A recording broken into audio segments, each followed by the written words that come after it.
Hello, you beautiful people, and welcome to the Mindful Drinking Movement podcast. I'm your host, Jess Betancourt, and this podcast is for you if you are reevaluating your relationship with alcohol and you are looking for some natural ways to move through the transition of becoming someone who drinks less or not at all. I am here for you because I've been there, done that. Today's episode is about, so let me just preface by saying, while making the decision to change your drinking, whether that's drinking less, or not at all, becoming totally abstinent, the benefits far outweigh the cons, right? There's so many benefits. And also, when we take away something that we've been using to self-soothe or to mask our feelings or to manage our stress or anxiety, we then still have to deal with that stuff. All of those things come to the surface to be felt, experienced, witnessed, dealt with, managed, whatever verb fits. And I'm feeling that. I'm feeling that this summer. It's hot. There's craziness in the world, and it is intense. And my body, because I'm not muting its sensitivities the way that I used to, I am feeling that shit. And so I have been deep into my self-research of how do I make myself feel better and manage these symptoms of anxiety? And also, I have been turned on to this new practice, which I'm going to share with you as well, about discovering the root cause of a physical symptom of anxiety in your body and linking it to the past. So that's what we're talking about today. Thank you so much for being here. Thank you for being someone who's looking to improve your health and your well-being by minimizing or removing alcohol. It's amazing in a world that's so saturated. So let's begin. Let's all take a deep breath together. Ready? Everybody breathe. You and me. Let's breathe in. Breathe in through your nose. Pause at the fullness of a deep breath, and then whenever you're ready, exhale through your mouth. Just feel your body breathing. Take a deep breath in through your nose. Fill up your lungs. Take a pause at the top. Whenever you're ready, exhale through your mouth.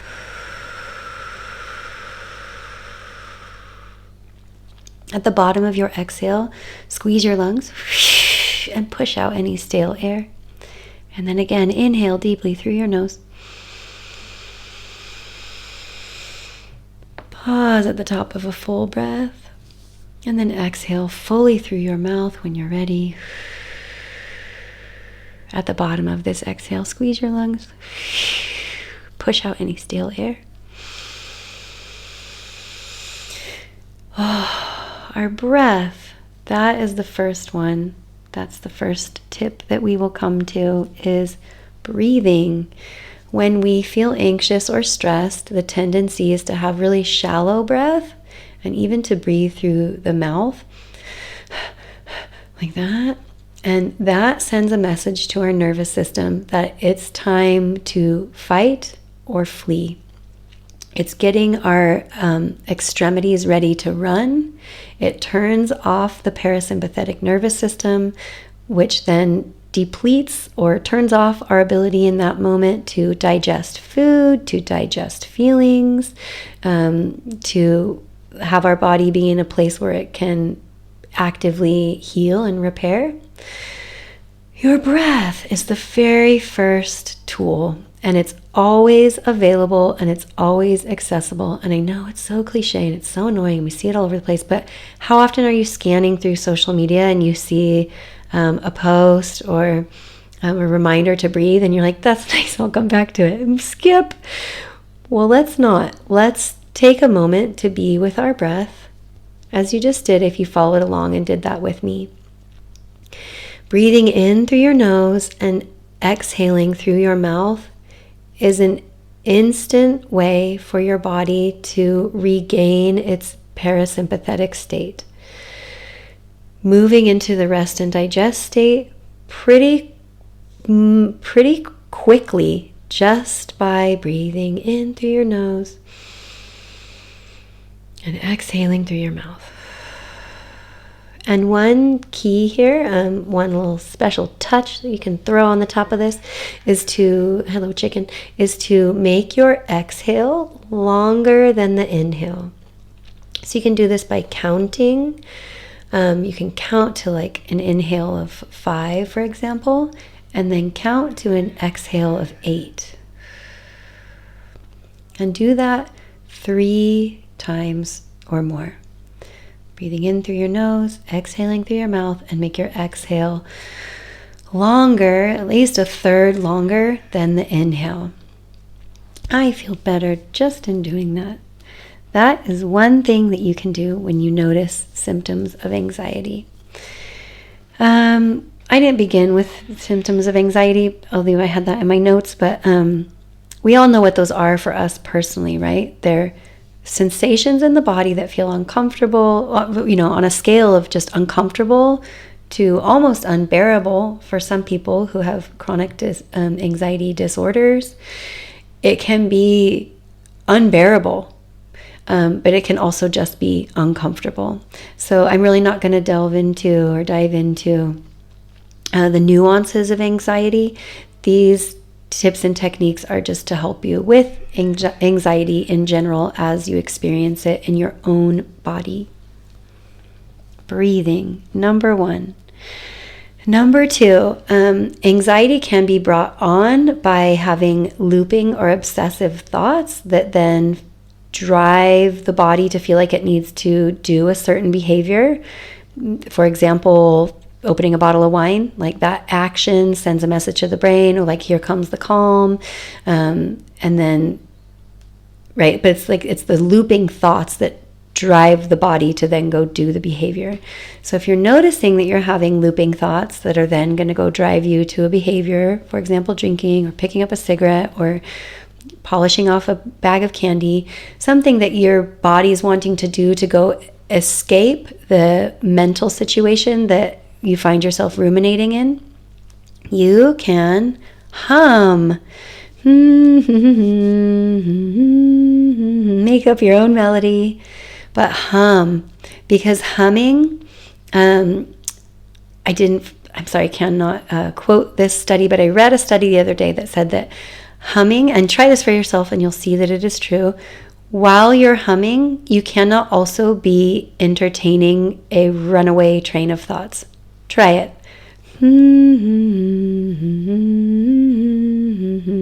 Humming just brings you into a different state. Humming creates a soothing vibration throughout your being. And humming also involves your auditory sense, so you can't really listen to yourself talk while you're listening to yourself hum. So if your symptom of anxiety is looping thoughts that are driving you into feeling an obsessive way, try humming. And who knows, maybe you'll come up with a song. Breathing, 1. Humming, 2. Also singing.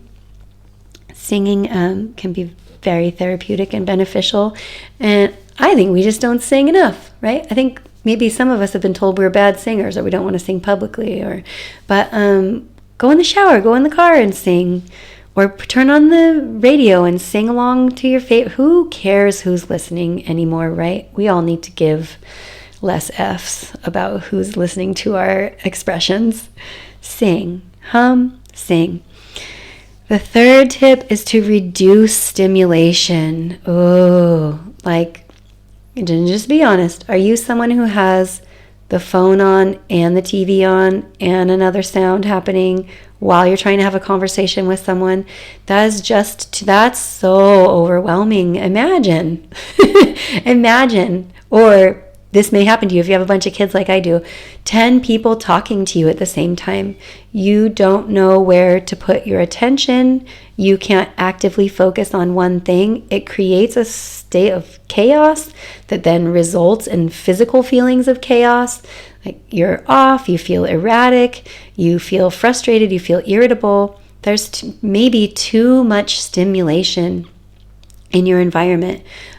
Clutter is also a form of too much stimulation. If your environment has a lot of clutter in it, you might try decluttering. You know what feels really good and therapeutic, I've realized? Throwing things away. Instead of retail therapy, try garbage therapy. It's fantastic.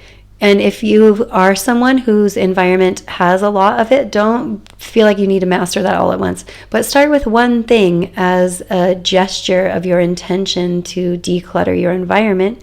You've probably heard it said, our environment is a demonstration or example or a model, a replica of how we feel internally.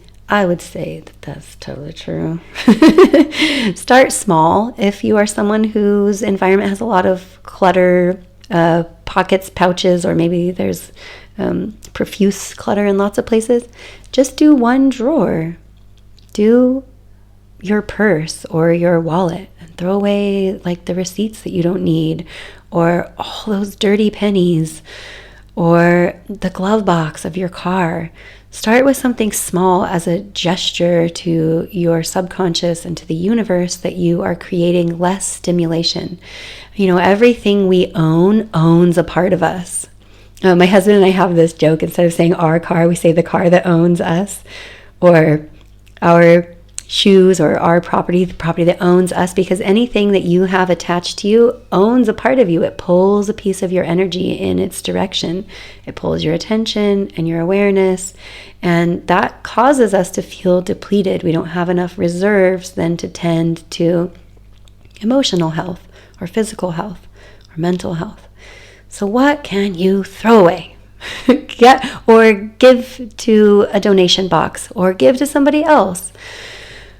Or repair. Broken things have a negative pulling of our energy. It's like pulling our attention, like, when are you going to fix this friggin' blender that's been sitting on the counter for 6 months that you really want to make a green smoothie, but you can't because you won't just go pick up that piece. Like, fix it or put it out of sight or get rid of it. Minimize the stimulation in your environment. That's tip number 3. Tip number 4, I love this one. If you're feeling a state of panic in the moment, or there's just like overwhelm, or there's too much to do, or you have physical anxiety symptoms in your body, if you can go outside, that's the best, and lay flat on the ground.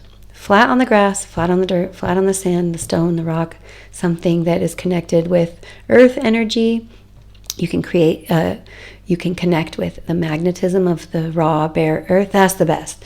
But as modern humans, I know some of us live in apartments and that's not always available. Lay flat on the ground. Not even on the bed or the couch, but lay flat on the cold, hard ground and let gravity take from you what you no longer need. Let yourself be held. Let your emotional experience move through your body. Even just doing this, I feel like we give ourselves permission to take a load off, a metaphysical and energetic and emotional load off, and we can permit ourselves to shed tears, or to take a deep breath, or to just not have to hold up and hold on so much. Like we do, most of us just really try to push through our days and our lives, and to just give a moment to relax and give in and submit and to let go can be very healing in the moment when there's intensity. Those are my 3 tips for things that are readily available, probably all the time. If you are in public and you can't just lay flat on the ground, or you don't want to be the weirdo who's doing that, can you take your shoes off? Like, are you in a room where you're comfortable with people for the most part? Can you take your shoes off? Can you loosen a piece of clothing? Maybe it's a belt, or you have like, I don't know, high buttons or something. Can you take something off your physical body that's causing you a feeling of constriction in your physicalness? Massaging your earlobes, that's something you can do when you're with other people without drawing too much attention to yourself.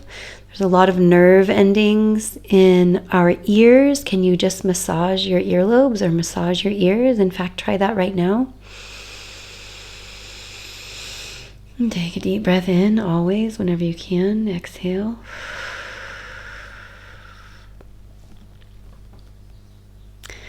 Okay, those are like the more subtle things that you can do.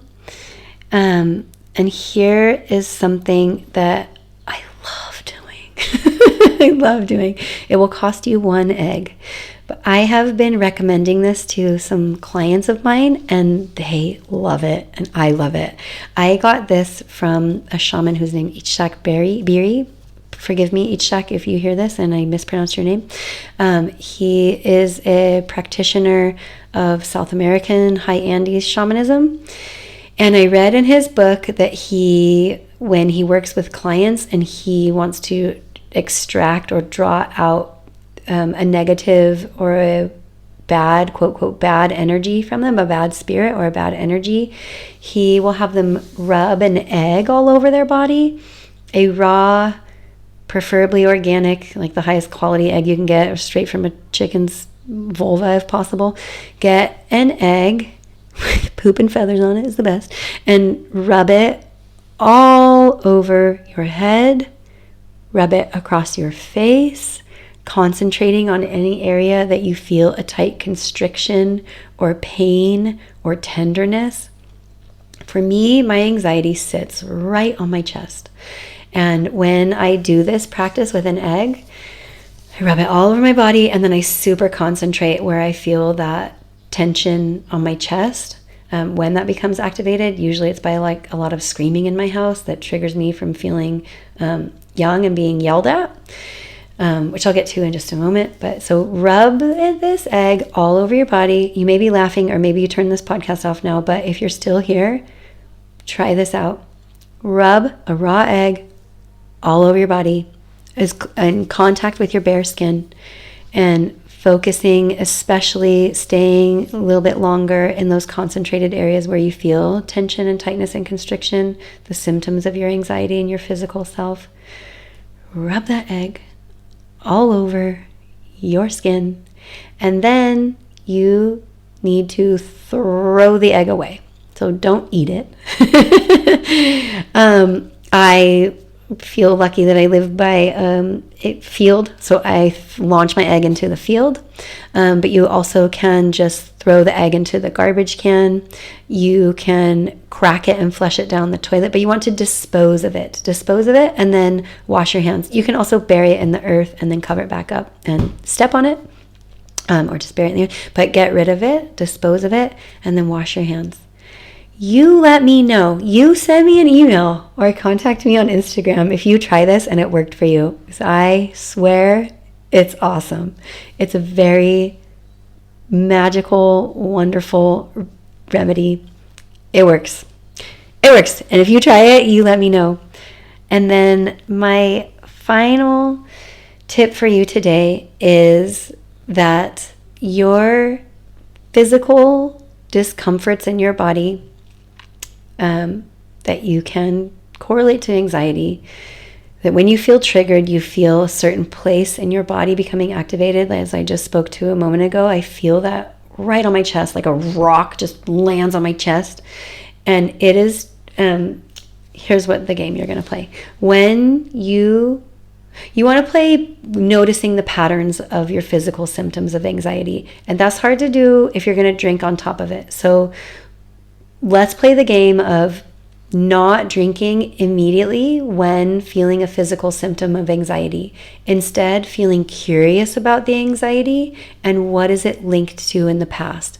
This is how you can play if you choose to play. When you feel anxious and you feel like, okay, I need a drink, or I want a drink, or whatever the inner dialogue is that you're having with yourself that's then going to go lead you to pour a drink or go procure alcohol, just wait a minute. And whether you do or not, let's just wait a minute and let's be curious about that feeling. It always helps to write things down. I know some people just don't want to do that. So if you do want to do that, then you would write down, where do I feel this physical discomfort in my body? What does this anxiety show up as symptomatically? And take notes on it. And if you're not going to write it down, please just pause and think about it. Where is it? Okay, I'll use myself as an example because I know myself the best. I feel that on my chest. What does it feel like? It feels like a rock or a boulder. Does it have weight to it? Yes, it feels heavy. It feels like a heaviness, like I have a weight on my chest. Does it have any sound or color to it?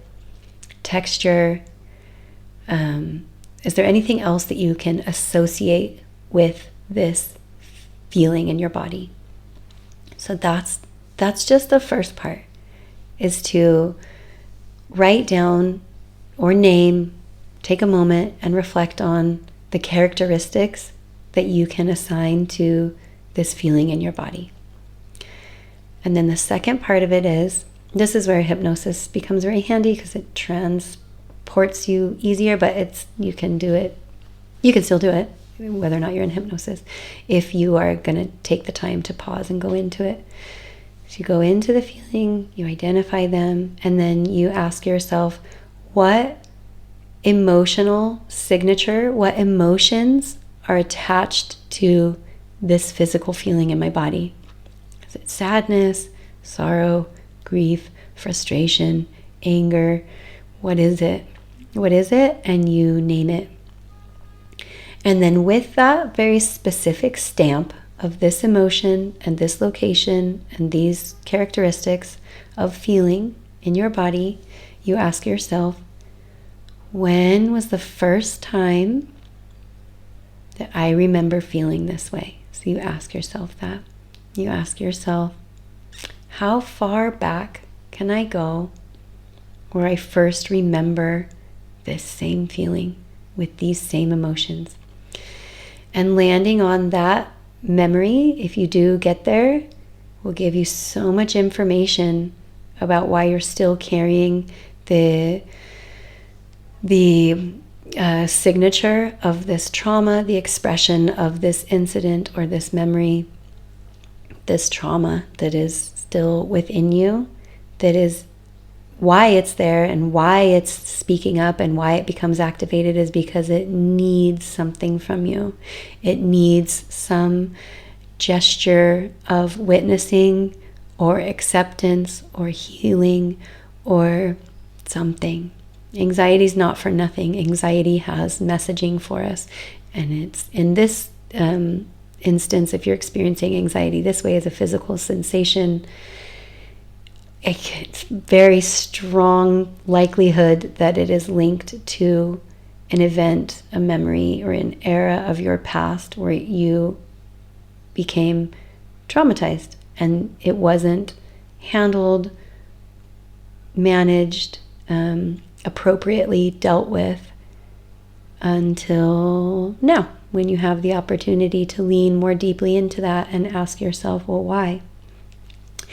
Why and what does this significance have for me in my life now? So you can kind of follow and go down that rabbit hole, and you can come up with answers. You can hear your deeper wisdom speaking to you. You can find ways to create some peace with the past, or some healing with the past, or forgiveness with the past. And that's an exercise that I invite you to try on. That is also like a summary of the technique that I've been so interested in that I mentioned earlier. I'm calling it anxiety relief, emotional release. And that is the process that I have been taking people through. I myself went through it, and it was incredible. And I've have tangible, noticeable shifts with my anxiety, but also how I feel about myself after having done this session with another practitioner. And so I am offering these sessions if you're interested. They're really cool. They do open you up to allow something to be released, but my credo and my practice is to create a safe place for people to explore releasing their suppressed emotions. When you can release a suppressed emotion, you also lessen your anxiety, and you also lessen the tendency to want to do something, or to ingest something, to drink or to smoke or to eat the whole bag of candy. That tendency fades because you don't have to turn away from yourself, or you don't have to turn off your inner environment or your inner speaking, when you can turn into it instead and become interested and invested in what's going on inside of you. So these sessions provide a safe place for you to do that. Also to recall and to reclaim parts of your soul, really, that were traumatized from the past, or stunted in the past, or redirected in an unhelpful way in the past. When you work with these past energies of yourself that are still inside of you, you make room for new energy to come in. Kind of just like we were talking about, like throwing stuff away, or recycling it, or repairing it. That's a nice metaphor. Yeah, that's what we're doing with the subconscious in these sessions. We're repairing, throwing away, recycling, or upcycling old patterns of thought that can be transformed into something that's more helpful and healing for you moving forward, from present time and into your future. Thanks for being here. If you're still here, I love you. Thanks for being here. And if you're interested in having an anxiety relief, emotional release session with me, I'll post that link here in the show notes. I hope you have a beautiful day, and I look forward to being with you again soon.